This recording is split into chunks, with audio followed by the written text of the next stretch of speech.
Monolithe mystérieux qui est apparu là, après avoir fait une apparition dans plusieurs pays, dans d'autres continents.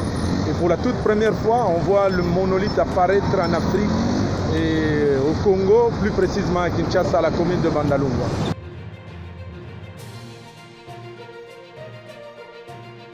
Étonné, on veut comprendre quel phénomène, ça, mais on laisse les scientifiques suivre cette affaire.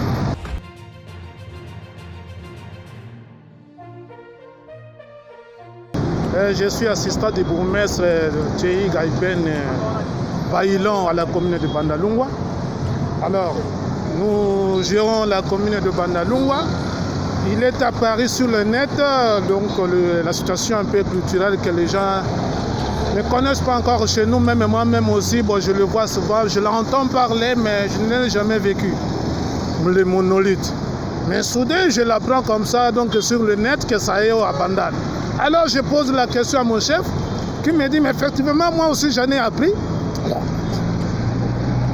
Vraiment, donc, c'est dans le cadre purement donc, de recherche qu'on est venu aujourd'hui, nous-mêmes sur le terrain, vérifier, être donc peut-être le premier témoin, à vérifier, à vivre donc ces monolithes. Et on l'a trouvé, le monolithe est là. Alors, ce qui s'est fait ailleurs, et maintenant chez nous à Bandalungwa, le monolithe mystérieux, bon, nous ne l'avons pas construit, c'est venu comme ça. C'est venu comme ça, c'est mystérieux. Bon, je ne sais pas si comment ça voyager. Bon, soudain, on se réveille, on trouve les monolithes mystérieux. Voilà, nous sommes venus nous rendre compte. On a vu les monolithes, on l'a touché, on a vu. J'ai essayé un peu donc de voir dessous. Donc, je n'ai pas compris comment cela a été fait. Bon, on va peut-être approfondir des expériences. Mais c'est quand même quelque chose de bon. C'est quelque chose de bon pour la culture. Nous sommes vraiment donc dans le cadre, donc en face donc de la culture internationale. C'est ce que moi j'ai comme impression. Merci. Voilà.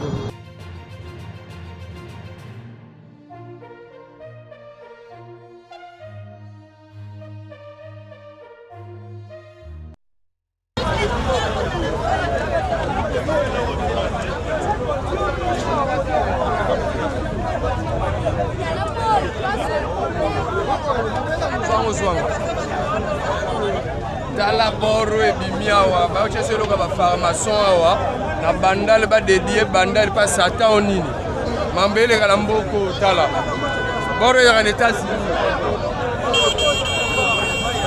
oh balobi boti ko bota OK ba chango nde ko cha eza alcool ba chango ba chego cha depuis samedi ba che loko e loka ba pharmacien alobini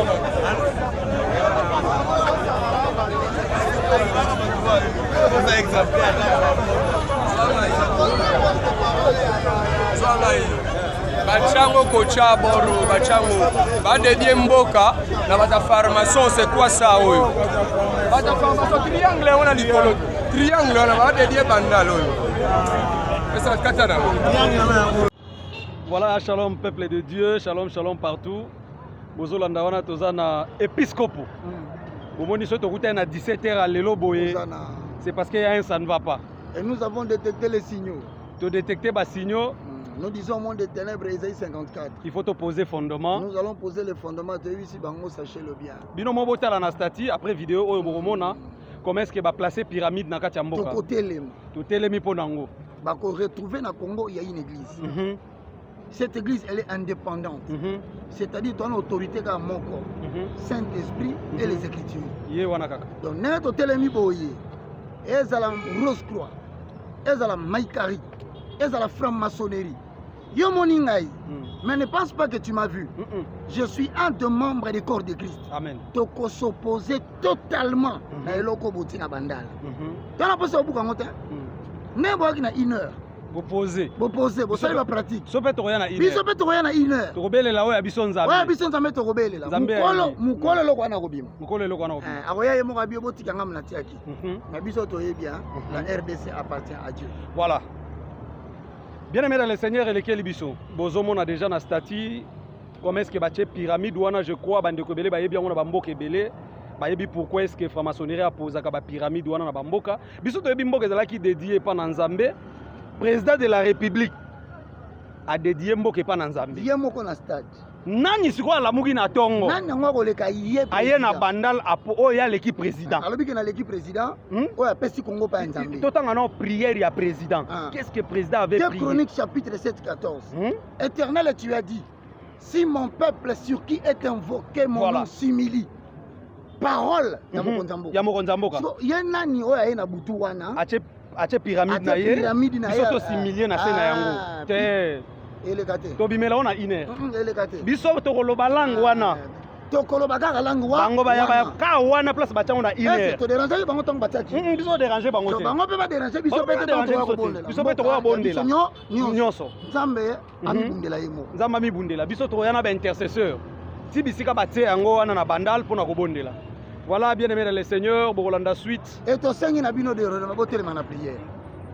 Congo appartient à Dieu. Congo c'est à magité.